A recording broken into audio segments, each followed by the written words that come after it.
Hello po sa inyong lahat mga ka-crypto. Ako po si Pinoy Crypto Trader at sa video na ito ay atin pong pag-uusapan ang interlude season ni Hamster Combat.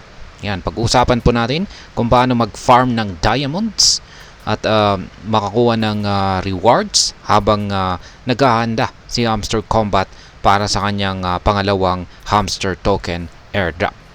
At ayan, bago po tayo magpatuloy ay nais ko lamang po munang bigyang linaw ang aking disclaimer kung saan ang nilalaman po ng video na ito ay hindi po ito isang financial advice. For education and information purposes lamang po ang layunin nito. At ayan, ano nga ba ang Hamster Combat at ano ang interlude season? Sa simpleng salita ay sa mga hindi po nakakalam ay itong si Hamster Combat ay isa po itong game sa Telegram kung saan ay nakikipaglaban ang mga hamster at para kumita ng mga tokens na tinatawag po na hamster token. At sa kasalukuyan ay nasa interlude season po ang larong ito. Ibig sabihin ay nasa pagitan po ito ng unang season na natapos noong September 26 at ang paparating na season 2. Ngayon ay ang unang tanong natin dito ay bakit nga ba kailangan ng diamonds? Yan, ang mga diamonds ay isang uri po ng in-game currency dito sa Hamster Combat na maaari mong i-farm ngayon habang hinihintay ang second airdrop ng Hamster Token. Bagaman ay walang kumpirmadong use case ang diamonds, may mga chismis na maaari po itong maging kapalit ng unclaimed Hamster Token rewards. Gamitin para makabili ng boosters o i-convert sa in-game points na maaring maging Hamster Token sa Season 2. Ayan, pero ulitin ko, mukhang parang chismis lamang yung mga ito. Ngayon ay paano nga ba mag-farm ng diamonds? Ayan, marami pong paraan para makapag-farm ng diamonds dito sa Hamster Combat. Ayan, unang-una ay sa pamamagitan po ng paglalaro ng mga side games nito. Sa Playground tab, yan, Playground tab ay ng game na ito ay meron pong 17 games at 2 mini games. Ang bawat laro ay nagbibigay po ng 4 na diamonds, habang ang mga mini games ay nagbibigay naman ng iba't ibang bilang ng mga diamonds base sa performance ng players. Yan. Yan, dami pong mga games. Yung pangalawa naman ay sa pamamagitan po ng additional boosters.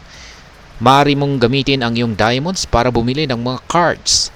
Yan, sa mine cards section ng Playground tab. Ang mga cards na ito ay magpapahintulot sa iyo na makapag-earn ng mas maraming diamonds passive. Yan, passively. Ayan. Pangatlo ay sa pamamagitan naman po ng referrals. Ayan, nandyan yung referrals. Sa Friends tab, ayan, ay pwede kang mag-secure ng referral link at imbitahan ang mga bagong players. Bawat successful na referral ay magbibigay po ito ng 0.1 na diamond sa iyo at sa iyong friend. Kung may Telegram Premium account ang iyong friend, magiging 0.3 diamonds ang reward. Ayan.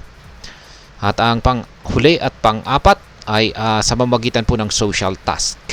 Sa Earn tab ay pwede mong gawin ang mga listed quest para kumita ng diamonds.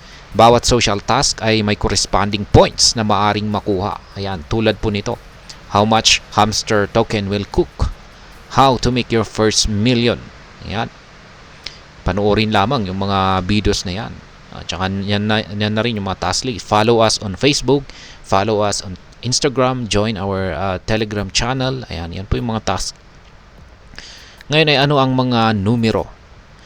Ayan, pagkatapos ng unang airdrop ay ang ongoing interlude season ay meron po yung average monthly players na 107.996 million. 60.761 million sa Telegram community, 14.304 million sa X followers, at 37.7 million naman sa YouTube subscribers. Ngayon ay ano ang ating aasahan na susunod dito kay Hamster Combat? Inaabangan po ang announcement ng Hamster Combat founders sa pagsisimula ng Season 2 na inaasahang pong magaganap ngayong paparating na buwan ng November. Kaya siguraduhin i-follow ang kanilang mga social media pages para makakuha ng mga latest updates sa kanila. Ngayon ay ano naman po ang aking masasabi tungkol dito. Ang Hamster Combat ay tila isang kapana-panabik na laro para sa mga may hilig sa strategic na paglalaro at in-game community. Ang pagkakaroon po ng interlude season ay isang paraan para mapanatiling engage ang mga players. Yan, at habang naghihintay sa susunod na malaking airdrop. Sa tingin ko ay exciting naman ang konsepto ng paggamit ng diamonds para sa future rewards at boosters. Kaya kung mahilig ka sa mga ganitong klase ng laro ay siguraduhin subukan mo ito. Ayan, dapat ay nakaipon ka na rin ng maraming diamonds. At ayan, hanggang dito na lamang po tayo sa video na ito mga ka-crypto. Sana po ay inyong nagustuhan ang aking paliwanag dito. Kung inyo po itong nagustuhan ay pakiclick lamang po ang like button nito. Para naman po sa mga bago lamang dito, kayo po ay aking inaanyayahan para mag-subscribe. Pakiclick na rin po ang bell icon nito dahil ito po ang siya magsisilbing notification nito sa mga bago kong videos na akin pong ina-upload sa aking YouTube channel na ito. Marami pong salamat sa panonood. Ingat po tayo lagi at God bless po sa ating lahat.